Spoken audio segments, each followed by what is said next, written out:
Hoy en nuestra ruta vamos a recordar las historias del contrabando, historias de persecución, de disparos y de muerte. Nos vamos a acercar hasta aquí, a este antiguo cuartel de carabineros de San Silvestre de Guzmán, a orillas del río Guadiana, que lo tenemos justamente ahí debajo.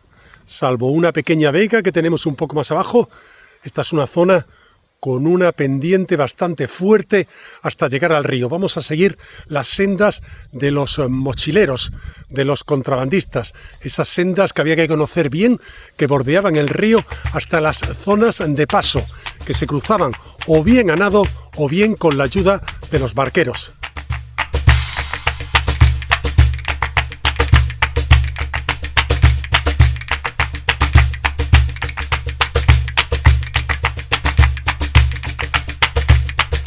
En esta primera parte de la ruta vamos un poco a ciegas, tratamos de conectar con el Guadiana. Hemos salido de San Silvestre de Guzmán por ese camino de Barcialonga, me lo he encontrado en parte ese camino agrícola asfaltado, entonces he aprovechado hasta donde llega el asfalto, pero después se retira a la derecha, va hasta una zona de cultivos de nectarinas, ahí hay también una zona de agua, de distribución de agua, una balsa, también aerogeneradores por toda esta zona.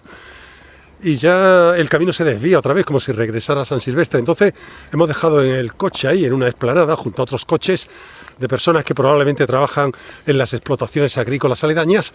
Y ya una vez que salimos de esas explotaciones vemos que vuelve la dehesa de Landévalo. Y vamos a tratar de conectar por aquí con el Guadiana. Aquí espero que no encontrarán mucha dificultad porque este camino por el que estoy transitando he visto que hay una serie de balizas que indica que estamos por un pequeño recorrido de sendero, la A475. Pero probablemente después nos vamos a tener que desviar para tratar de conectar con el viejo cuartel de la Guardia Civil y de Carabineros que estaba allí situado en la orilla del río.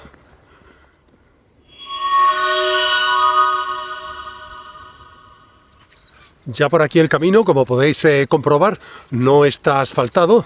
Hay mucho monte bajo, aquí mucha jara que en estos momentos está en flor. Ya comenzamos a descender un poco, señal de que vamos hacia el río. Bonita ruta, esta ruta de investigación, hasta que demos con el cuartel. Son caminos naturales. Antes de llegar aquí con el coche, por ejemplo, me he cruzado con muchos conejos en el camino y ya pasamos por aquí por carteles que nos advierten que esta es una zona de caza mayor, ¿no? Peligro a la hora de adentrarse por aquí. El día también acompaña porque el cielo está emborregado, así que no hace mucho calor, la temperatura es muy agradable y además las vistas por aquí, conforme nos acercamos al río, la zona es más escarpada y más hondonada. Vemos por ahí cárcavas de barrancos, la zona de encinar también aumenta, así que es un paraje bastante bonito.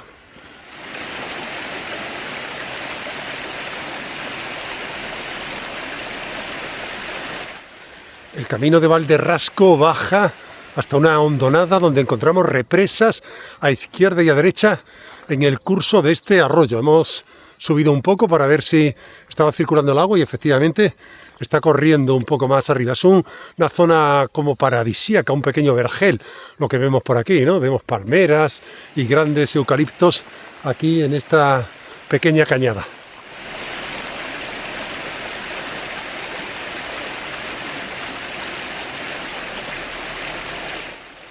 Es curioso porque esta ruta está salpicada de bonitos cortijos, nuevos además. Este, por ejemplo, con un acceso de palmeras. Aquí, por ejemplo, volvemos a encontrar de nuevo represas en la ruta. Y en este cruce de caminos de Valderrasco, con otro camino, uno que va al cortijo y otro que se adentra en la dehesa, pues encontramos también lo que es un pozo, ¿no? Con un pequeño abrevadero. Se conoce que esta zona era una zona, un camino público, probablemente pasaba por aquí el ganado, y ese era uno de los puntos para que pudieran beber agua.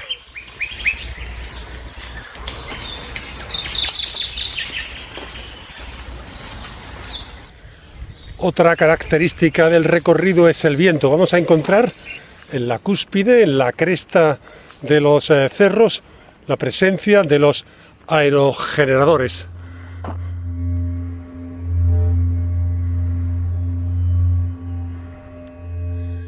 Es curioso porque cuanto más nos vamos acercando al río, el paisaje se vuelve mucho más agreste, es espectacularmente bonito. Ahí, por ejemplo, vemos como un señor ha aprovechado en lo que es el curso de un pequeño arroyo y ha hecho una pequeña huerta.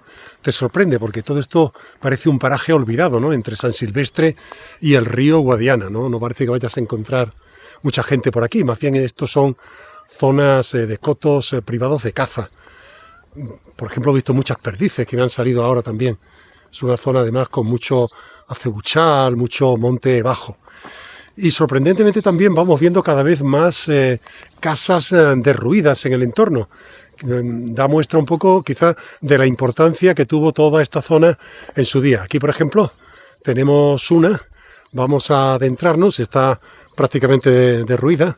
Sí nos sorprende, por ejemplo, que hemos visto en lo que son las marcos de las puertas y de la ventana, ya se distingue poco. Pero esto, por ejemplo, está pintado de añil, ¿no? En una visita que hice al puerto de La Laja me explicaron que esto se hacía porque estamos ya en la frontera con Portugal, ya nos está llegando el roaming, por ejemplo, de la telefonía móvil, de que estamos nos llega mensaje de que estamos en Portugal.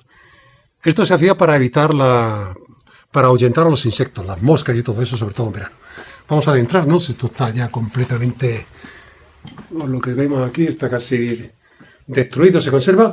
Esto es curioso porque se conserva en lo que es la techumbre, que también lo vi en casa cerca de Portugal. Estas, en lugar de alfajías de madera, lo que se utiliza es cañizo entre los maderos que soportan la techumbre. Bueno, pues aquí tenemos también, hay como una pequeña mesa, aquí hay una habitación, esta todavía conserva el tejado, aquí a media, está por ejemplo también la chimenea, la tenemos ahí y aquí pues ya hay un agujero en el tejado.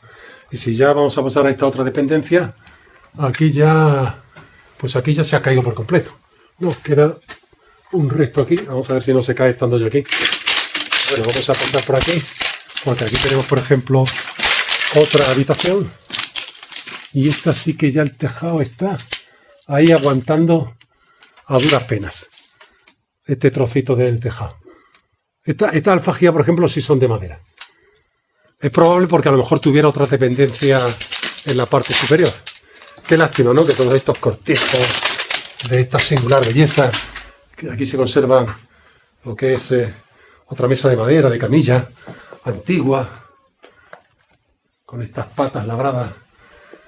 En fin, pues que todo esto se pierda, ¿no? También las losetas de barro, hay también en la entrada lo que es un llanete, es un porche empedrado con piedras de aquí de la zona.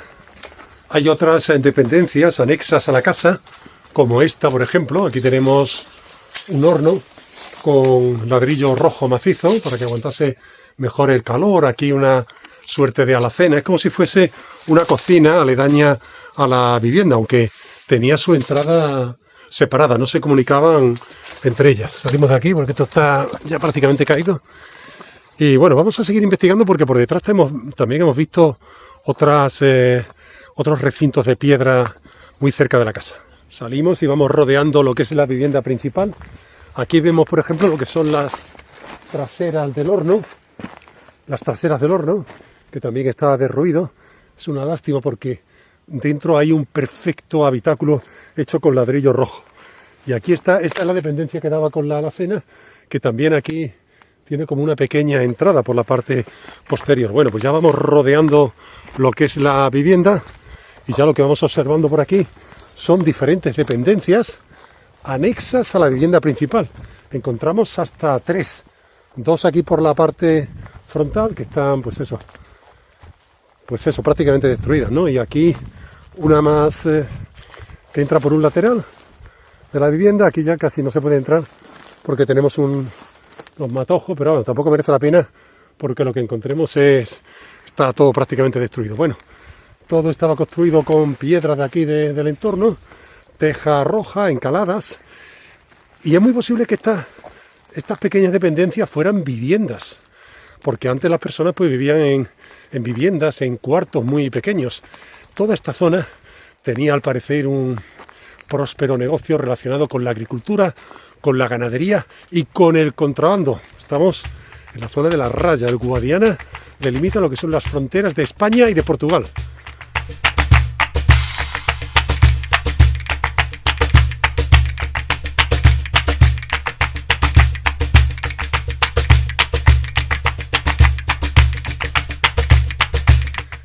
Llega un momento en el que el camino nos permite divisar en lontananza lo que es el curso del río Guadiana. Todo lo que vamos viendo a la otra orilla son poblaciones de Portugal. Tiene la ventaja de que ahí, yo lo he andado mucho, hay caminos que van pegados a la orilla del río. No pasa como aquí, que hay que buscar caminos que expresamente te llevan a un punto concreto del río, pues después por la orilla prácticamente no encuentras caminos públicos para caminar. Y eso sí, vas encontrando cada vez más edificaciones. No se trata de pararse en todas ellas, pero vas encontrando más y más conforme vas acercándote al río. Además, aquí tenemos una, por ejemplo, esta está ya medio caída. Aquí hay una edificación aledaña también, de la típica economía de subsistencia. Generalmente pues había recintos zahurdas y tal, pegadas pues para el ganado, generalmente donde estaba viviendo la persona. Y aquí tenemos como una vasija de cerámica que no sé si es para comer o esto era una antigua escupidera. En fin, está ya rota. Y vamos viendo por aquí, por ejemplo, esta casa. Esta casa tiene un lugar privilegiado porque está situada en lo alto de un altozano. Nada, esta ya está destruida. Aquí seguimos viendo.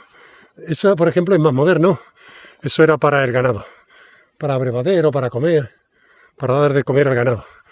Bueno, y esto es lo que vamos encontrando por aquí. Ahí cerca, por ejemplo, tenemos otra que es un edificio que no se corresponde con un antiguo cortijo o casa agrícola o ganadera, porque tiene unos contrafuertes y una edificación demasiado grande como para ser eso. Además está situado ahí también con unas vistas inmejorables sobre el río. Vete tú a saber si no era la localización de un antiguo puesto fronterizo, como los hay en el otro lado del río, en la parte portuguesa, que hay muchos puestos fiscales. Incluso cuando pasas el puente de Guadiana, ya entras en Castromarín, ya puedes ver un puesto fiscal a la izquierda y otro a la derecha. De la derecha, por ejemplo, se ha reconstruido como vivienda rural. Vamos a acceder a esta vivienda que está más abajo. Esta vivienda me llama la atención porque, no sé, es una edificación demasiado bien construida como para ser solamente una vivienda. Esto ya parece que tenía otro destino. Es curioso porque el tipo de elementos de construcción, aquí por ejemplo, han metido mucho tapial. Toda la cimentación baja es de piedra, más consistente, y conforme subes ya es tapial. Y también hay algunas franjas ahí, por ejemplo, que lo ha puesto de piedra. Es sorprendente, no había advertido la presencia de dos hornos de pan aquí en los exteriores de lo que son las casas del cortijo. Esto es muy típico en Portugal. Aquí en España yo los había visto sobre todo en el interior de las viviendas. Esta más o menos se conserva casi entera, con esa cúpula, pero aquí ya por ejemplo nos acercamos, tenemos otra y esta ya pues está prácticamente pues eso, semiderruida. Lástima que no se conserve este patrimonio etnológico, al igual que estas viviendas que nos dan por aquí, por la parte frontal, que las tenemos todavía encaladas, a punto ya de derrumbarse. Están las puertas cerradas, señal de que igual alguna persona todavía las utiliza, pero los tejados se mantiene muy poco, con sus chimeneas, etc. Tenemos también un porche, un patio, todo empedrado. Me llama la atención también de que todas son como unas dependencias aledañas unas de las otras. Aquí, por ejemplo, tenemos también una indicación con el número de la vivienda, como si fuese a venir el cartero hasta aquí, que es el número 28. Y es que toda esta zona de San Silvestre de Guzmán, que es una población de poco más de 600 habitantes. Nosotros estamos en ese territorio entre lo que es San Silvestre y lo que es el Guadiana. Pues este municipio, que se sitúa en la Raya, pues sus antiguos habitantes, los oriundos, de San Silvestre son aquellos que habitaban pues Romerano, Matanegra, Barcialonga, que es el camino que hemos traído, Barciarredonda o Los Baños, entre otros, que eran una suerte. Toda esta zona estaba salpicada de lo que eran semialdeas agrícolas o antiguas alquerías.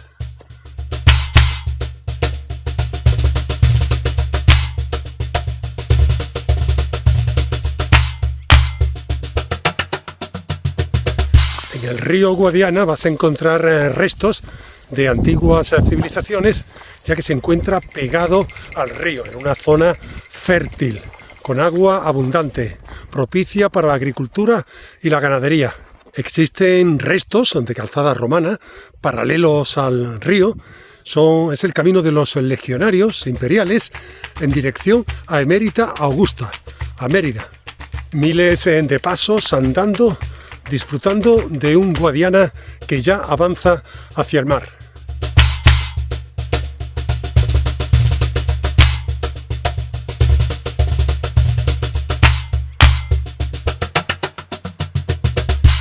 Alcanzamos el antiguo cuartel de carabineros, después utilizado también por la Guardia Civil, hasta que ya perdió su utilidad hacia 1900, en los años 80. Hace unos 40 años que ya se abandonó esta zona y ya el cuartel se encuentra completamente derruido. Vamos a acceder al interior del cuartel. Esta es la puerta trasera. Es como un patio rectangular y lo que tenemos a izquierda y derecha son diferentes naves en dependencias. Aquí estarían pues las familias con los guardias. Desde luego tiene unas vistas, hay unos ventanales que dan a toda esta zona del río y también a la otra parte. Tiene unas vistas privilegiadas, ¿no?, sobre el río. Y bueno, pues estas son las historias del contrabando en la raya, de guardias civiles y de guardiñas portugueses, y que no tienen que ver con una delincuencia organizada, sino más bien con una forma de supervivencia, sobre todo en la dura posguerra. Esta forma de menudeo fue un modo de mantener a las familias. El cuartel pues se encuentra completamente en ruinas, tiene bóvedas que aguanta todavía un poco, pero bueno, muchos ventanales, eso sí, está lleno de ventanas por todas partes, con unas vistas privilegiadas, como te decía antes. Y es que había mucho contrabando en toda esta zona Vamos a cruzar por aquí a ver qué hay. Esta es una pequeña dependencia. Pues son 15 los municipios que hay en el Bajo Guadiana. En España, pues desde el Rosal de la Frontera hasta Ayamonte, y en el caso de Portugal, pues desde Serpa, que es el pueblo que está allí cerca de Rosal, hasta Vilarreal de San Antonio. Estos antiguos cuarteles de la Guardia Civil, pues te los vas a encontrar, de carabineros, te los vas a encontrar sin una uniformidad arquitectónica, sobre todo en ese primer tercio del siglo XX. Este cuartel no ha pasado como en otros, por ejemplo, ahí en el Granado, que se ha reutilizado el cuartel de Cañaveral, pues como residencia, como albergue. Recordemos, haciendo un poco de historia, que el cuerpo de carabineros fue un cuerpo armado español cuya misión pues era la vigilancia de costas y de fronteras, también la represión del fraude fiscal y el contrabando. Fue creado, recordemos, en 1829 y tras la Guerra Civil, en 1940, fue fusionado con la Guardia Civil. La Guardia Civil utilizó estas dependencias hasta que ya perdieron su utilidad y fueron abandonadas. Si accedes a este antiguo cuartel por la puerta principal, me llama la atención este letrero que encontramos justo ahí en la bóveda. No se lee mal, pero se puede leer. El honor debe ser la principal divisa del Guardia Civil. Pues eso, cada vez que pasaran por la puerta se iban a encontrar con eso. Los agentes. Bueno, vamos a salir. Salimos por lo que es la puerta principal, porque es un patio aquí, un porche precioso. Aquí tenemos parte del muro que separa la parte superior del patio. Y tenemos también una casita aquí aledaña. Y esta ya es de menor calidad de la construcción. Y esto parece que era una muy pequeña dependencia. Esto se debió hacer con posterioridad. Aquí tenemos el tejado que ya está prácticamente destruido. Tenemos una chimenea aquí.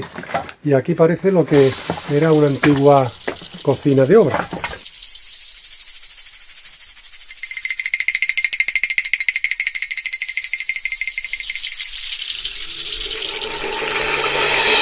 Qué lástima para no perdernos aquí muchas más horas y no tener tiempo suficiente. Lo que tenemos en la orilla portuguesa, allí es Foz de Odeleite, la Hoz de Odeleite, una pequeña aldea. Yo he estado allí en otras ocasiones, y también la aldea de Álamo. Y ahí, por ejemplo, también estamos observando la parte española, un pequeño embarcadero, también casas derruidas, otras que no lo están, salpicando lo que es el río. Esta zona, por la zona española, es mucho más escarpada, no es como la zona portuguesa, que es bastante más llana. De hecho, también hay un camino que estoy viendo que recorren en estos momentos ciclistas.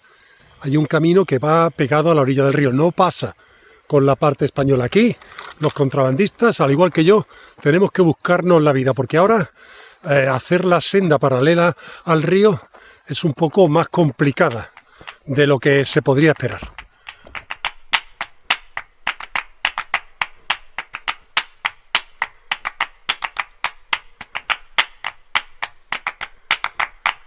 Seguimos un camino que va bordeando la orilla del río, pero por la parte superior. Nos lleva a lo alto de este cabezo. Tenemos al fondo unas vistas impresionantes del río, que solo por eso ya ha merecido la pena llegar hasta aquí. Eso sí, el camino que seguimos es un camino lleno de malezas, de jaras de más de 2 metros de altura. No me imagino lo que sería el camino de los contrabandistas por toda esta zona, con mochilas de 40 kilos en las espaldas. Tenemos que venir por aquí en más ocasiones, porque este paisaje nos ofrece múltiples posibilidades de senderos. Espero que os haya gustado la ruta. Nosotros nos vemos ya en un próximo itinerario. Hasta pronto.